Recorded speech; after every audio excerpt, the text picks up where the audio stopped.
បាទសួស្តីពុកម៉ែបងប្អូនអ្នកគ្នាបាទនេះជួបជាមួយសាមគ្គីឆ្នោតយួនរបស់ខាងបងប្អូនម្ដងទៀតហើយថ្ងៃទី5ខែ2 2026នេះហើយនេះមានពិសេសមានលេខល្អលេខច្បាស់ឲ្យពុកម៉ែបងប្អូនលេខដែរណាធានាហេងធានាលៀបទៀតហើយថ្ងៃនេះបាទហើយនឹងបងប្អូនឲ្យតម្រុយថ្ងៃនេះគឺសូមឲ្យពុកម៉ែបងប្អូនទៅមើលតម្រុយឆ្នាំសម្រាប់កូនសិស្សបានយកលេខបងប្អូនលេងបន្តិចណាបាទអញ្ចឹងការពីម្សិលមិញសម្រាប់កូនសិស្សបងប្អូនគឺយកលេខទៅលេងគឺហេងខ្លាំងមែនតើបាទគឺយើងហេងបានចូលចំ36ណាបាទចូលចំ36សម្រាប់ប៉ុសបែគឺយើងហេងខ្លាំងមែនតើសម្រាប់ការពីម្សិលមិញសម្រាប់វេនម៉ោង4គឺហេងខ្លាំងណាស់បាទកូនសិស្សទាំងគ្នាអញ្ចឹងការចូល36ការពីម្សិលមិញជួយវេសេវាជួយវេសគុណឲ្យបងប្អូនផងណាបាទដើម្បីទទួលបានលេខច្បាស់លេខល្អពីខាង channel សាមគ្គីឆ្នោតយួនបងប្អូនយកទៅលេងទៀត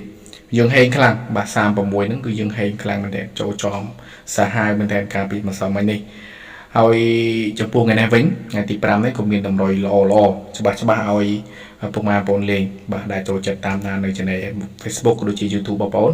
ថ្ងៃនេះមានខ្ទង់20ខ្ទង់7លេខតូច26 73បាទមាន56 57សម្រាប់លេខធំលើ2បាទ68គុណ730គុណអញ្ចឹងសម្រាប់តម្រុយនេះគឺអាចយកទៅចាក់យកទៅលេងបានសម្រាប់ថ្ងៃទី5វេនម៉ោង4និងម៉ោង6:30នាទីបាទពុកម៉ែបងប្អូនអាចយកទៅលេងបានហើយវីដេអូនេះបាទពុកម៉ែបងប្អូនបើសិនជាស្រឡាញ់ពេញចិត្ត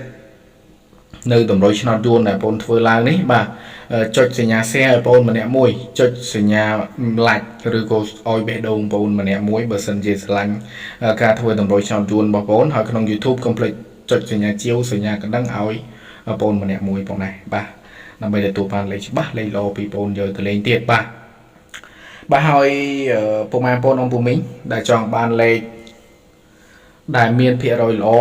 លេខដែលច្បាស់ធានាថាត្រូវធានាថាចូលចំចេញពីខាងបងប្អូន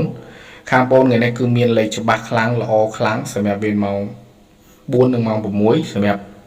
ថ្ងៃទី5នេះអញ្ចឹងបើសិនជាពុកម៉ែបងប្អូនចង់បានតម្រុយឆ្នោតដែលមានភាគរយល្អ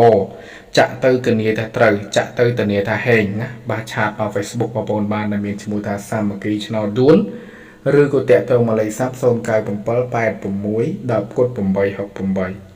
ថ្ងៃនេះបងប្អូនមានលេខច្បាស់ខ្លាំងមានលេខល្អខ្លាំងមានលេខត្រូវខ្លាំងឲ្យលេងហើយបងប្អូនហ៊ានធានាសម្រាប់ថ្ងៃទី5នេះគឺដឹងតែចូលចំដឹងតែហេងទៀតហើយកូនសិស្សហើយថ្ងៃនេះក៏បងប្អូនបញ្ជាក់ណាបងប្អូនយកតែ10នាក់ទេបាទ10នាក់ទេថ្ងៃនេះយកតែ10នាក់ទេហើយ10នាក់ហ្នឹងសម្រាប់តែ share វីដេអូអញ្ចឹងចង់បានលេខដែលត្រូវខ្លាំងច្បាស់ខ្លាំងឆាតមកបងប្អូនមើលវីដេអូនេះឆាតមកបងប្អូនហ៊ានធានាហេងណាបាទជូនពរឲ្យពុកម៉ែបងប្អូនហេងសំណាងល្អទាំងគ្នាសូមអរគុណ